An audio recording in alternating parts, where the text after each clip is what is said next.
strategi dengan teori yang tidak mudah, sehingga Mbah Yasin ketika diberikan amanat untuk mendirikan pondok pertama kali di Jekulo ini juga mendapatkan tekanan dan ancaman dari Belanda. Salah satu bukti adalah Pondok Hasanusyah yang belakang itu. Dulu waktu kecil saya ada bekas kubangan yang itu ceritanya adalah di Molotov, dibom oleh Belanda dari Tanjung Rejo. Jadi betapa beratnya sampai terwujudnya Pondok Mbareng sampai hari ini itu melalui perjalanan panjang. Bicara tentang peradaban Mbareng dengan Pondok Tirakat itu masih melekat sampai pada tahun 1990. Di tahun 1990 itu saya masih merasakan Jekulo ini seperti pasar. Di dalam kecintaannya mengaji populer, Mbareng populer dalam waktu itu adalah Pondok Tabarukan. Jadi kalau ada santri mondok di Jawa Timur itu belajar ilmu alat, nanti tabarukannya di Pondok Mbareng. Jadi masa kecil saya itu nggak ada santri kecil-kecilnya, santri ini harus beringosen, tuwek-tuwek, dan rata-rata minimal 10 tahun mondok di sini. Tabarukannya bersama mas saya di sini. Habis zuhur ngaji ada dengan Kiai Hanafi di masjid, ada dengan yang Kiai Romli, ada dengan Kiai Sa'id, ada dengan Mbah Sanusi, ada dengan Ibasir. Semua nyari menunya sendiri-sendiri istilahnya. Golek cocoknya ngopi dewi-dewi. Ngaji fikih, ada yang ngaji risalah tauhid, ada yang ngaji akhlak dan ini sebagainya. Jadi masa keemasan Pondok Mbareng itu tahun 1990. Saya merasakan Pondok Al-Qaumaniyah santrinya mencapai 1.500. Masa itu pertumbuhan pondok induk Pondok Mbareng adalah Pondok Al-Qaumaniyah. Pondok Romli, Pondok Darul Mubarak masih awal-awal, Hasanusyah masih awal-awal, Pondok Darul Falah juga masih awal-awal, masih sedikit santrinya. Jadi nggak ada adat orang Jekulo kalau ada orang ngaji sudah di jalan penuhi santri, terus ada orang lewat kayak sekarang tuh buatan enten. Bahkan orang perempuan itu nyari jalan lain. Sangat sakral di sini itu masalah perempuan. Jadi pergeseran adat dan budaya di Mbareng yang serta-merta kita sebagai nasab, sebagai murid, sebagai keluarga punya tanggung jawab besar tentang perjuangan sesepuh kita, dengan bagaimana kita bisa bertahan seperti yang dicintai, yang dipertahankan oleh sesepuh Jekulo, yaitu mempertahankan salafus soleh. Sedangkan salafus soleh dalam peradaban sekarang itu menjadi masalah untuk para pemegang kebijakan, karena pertumbuhan kultur adat budaya santri ini paling ditakuti. Alhamdulillah, abah saya pernah cerita, kalau bicara tentang santri dan peradaban, Jekulo itu beda dengan Kajen. Kajen lebih dahulu diberikan takdir mempelajari tentang keanekaragaman dunia, yaitu diawali oleh Pak D saya, Kiai Sahal Mahfud Al-Mahfullah. Santrinya diminta sekitar 5 santri untuk ikut pertukaran mahasiswa dengan mahasiswa di Jepang.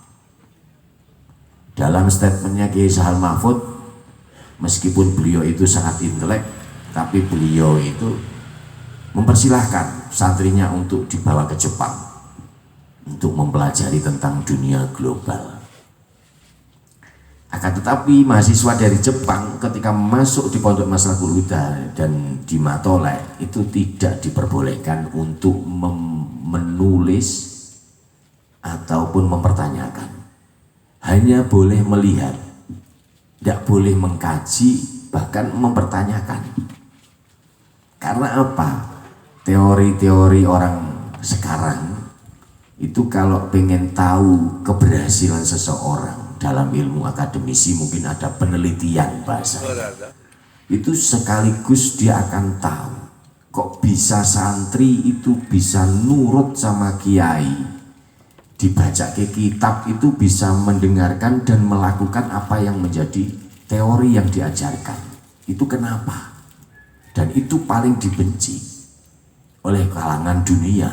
Dalam hal ini adalah orang-orang Yahudi yang sangat takut akan perkembangan dan pertumbuhan agama Islam di belahan dunia manapun.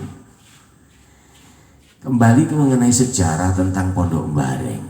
Pondok Mbareng perjalanannya dari sesepuh Mbah Yasin juga terlibat dalam beberapa sejarah lahirnya NU, tapi beliaunya nurut dari agen Waliullah Mbah Sanusi agar tidak ikut serta dituangkan dalam sejarah, lebih kembali fokus mencintai kajian salafus sholeh, yaitu bertahan dengan kultur budaya santri.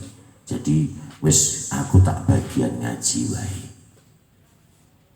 Dari Waliullah Mbah Sanusi memerintahkan Mbah Yasin untuk berdirinya pondok yang akhirnya dalam perjalanannya mencapai masuk pada dekade tahun 2000, yaitu dunia sudah mulai terbuka, informasi sangat terbuka, hingga sesepuh Mbareng ini dalam mempertahankan kultur adat budayanya, akhlak dan perilakunya santri ini rodok kabotan karena budaya-budaya modern sudah masuk.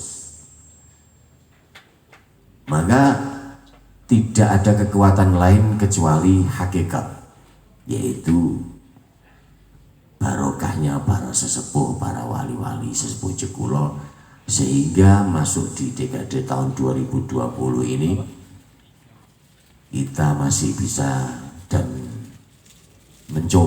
terus mencoba sebagai generasi bagaimana Pondok Mbareng itu dikenal dengan ngajinya, dengan turosnya, bukan dengan perubahan Pondok Mbareng yang kekinian buatan. Jadi kami berharap dari Sarasehan yang di Komandikus Mujab ini nantinya mendapatkan restu dari Pak Yai, sesepuh kita, semua guru-guru kita untuk mendapatkan pengarahan, dan teman-teman rencang-rencang santri ini selalu semangat dalam belajar dan mengaji di pesantren di Jekulo, sehingga bagaimana kita bisa mengenal dengan baik diri kita, kenapa kita dipondokkan di Mbareng, sampai nantinya jenengan paham betapa bersyukurnya saya diberi kesempatan hidup mondok di Mbareng. Karena di Mbareng ini tidak seperti di Sarang.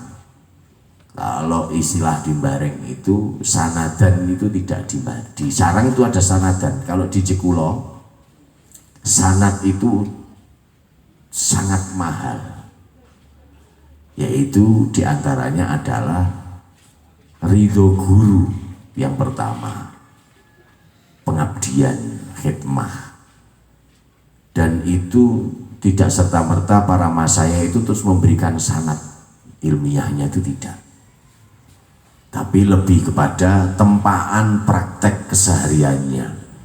Jadi Pondok Mbareng dalam sejarah semoga tidak habis oleh waktu oleh zaman, oleh pergeseran adat budaya, apalagi masa zaman global yang seperti sekarang ini.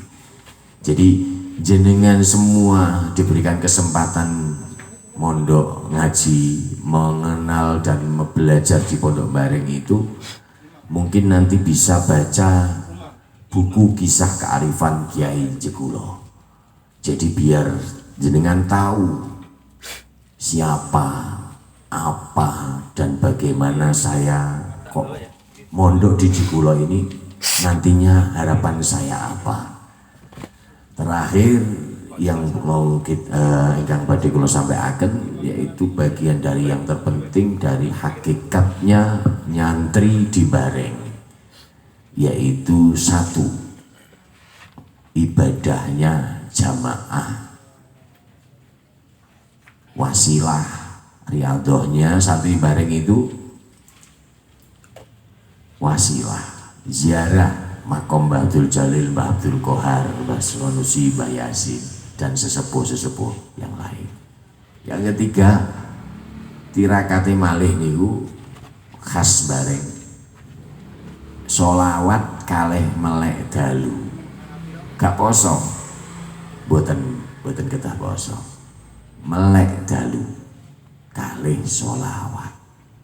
Riyadhah sholawat sing paling kumandang teng Jekulo niki sholawat Jibril, yang andalan niku sesepuh kita. Yang terakhir, rezeki. Jadi rezeki nih nyantri ning Bareng niku mboten saged dimiliki oleh orang lain. Kulo sering matur di Madrasah Wusta, orang yang bisa berkesempatan mondok di Bareng dan paham itu luar biasa barokahnya. Ibaratnya adalah, kalau abah saya matur, santriku sidak ae, ojo akeh-akeh. Nek dunya mboboti, ning akhirat ngrepoti. Jadi Mbah Sanusi niku remen anten tiang sowan badhe nderek mondhokaken lari. Oh iya, ngene Said. Ya. Mriko teng ngene Ida ani Jahid. Anu teng ngene Romli. Niku abah kula. Kula bareng abah pun sowan dhateng Allah nembe paham. Iki cara wong bahas teng Pak Roro Maksar mboten purun kebobotan kata-kata. Tapi secara niku wau mboten, karena Jekulo memang kebersamaan, dan kebetulan dalam sejarah Pondok Bareng niki ditakdirkan Allah wonten Jekulo mriki nggih gadah nasab keluarga asli Jekulo, naminipun Mbah Yasir.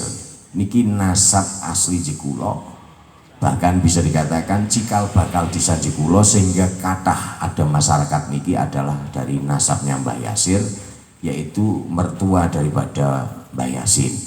Karena Mbah Yasin ini nasab dari Hajen, dari Mbah Mutamakin.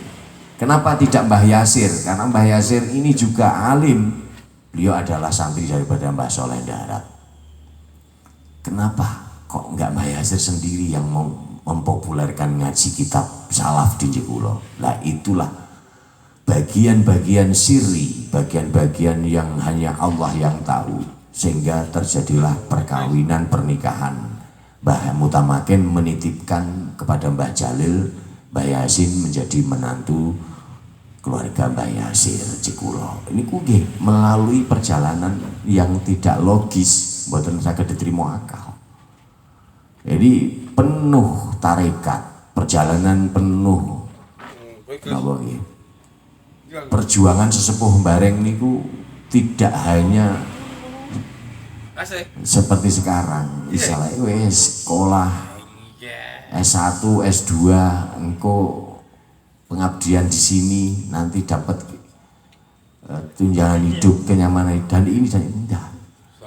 Pondok Bareng itu pondok tirakat seperti yang sudah, yaitu pertama nyantri di Bareng itu kenal sejarah bareng, kenal sesepuh bareng, berikut akhlak dan perilakunya. Baru menginjak nanti kalau sudah jenengan ngaji itu jenengan bisa mempraktekkan tarikat-tarikat sesepuh jekulo. Jadi nek durung ngajine pepek ojo tirakat sih. Nek sesepuh jekulo, nek Mbah Yasin niku kelewat batas tirakate. Ku sahure banyu putih, bungkone banyu putih. Ini mboten kiat nek tiyang saniki. Nah, kecintaan kita tentang agama Islam melalui perjalanan takdir, melalui sesepuh-sesepuh bareng ini adalah tidak lain kita harus belajar dan diiringi dengan ibadah jamaah. Ini perilaku adat sesepuh jekulo. Jadi saya kira Gus Mujab dan bersama dengan Turos dalam momen yang sangat baik di hari santri ini adalah ingin berbagi dengan teman-teman santri bagaimana saya hidup dan menjadi santri yang benar dan diberikan kesempatan belajar yang lebih baik lagi, sehingga berharap mendapatkan barokahnya sesepuh jekulo, sehingga kedepannya akan menjadi generasi yang soleh, generasi yang bermanfaat untuk dunia dan akhirat nantinya. Mungkin itu sebagai bentuk penggalan mukaddimah untuk sebelum nantinya ada bedah buku tentang kisah kearifan Kiai pada pagi hari ini. Semoga acara ini sukses dan berdapat ridho Allah, diberikan keberkahan untuk kita semuanya. Dan atas nama santri bareng, jika ada kekurangan dalam menyampaikan, kami menyampaikan mohon untuk maaf yang sebesar-besarnya. Walafu minkum. Wassalamualaikum warahmatullahi wabarakatuh. Waalaikumsalam warahmatullahi wabarakatuh.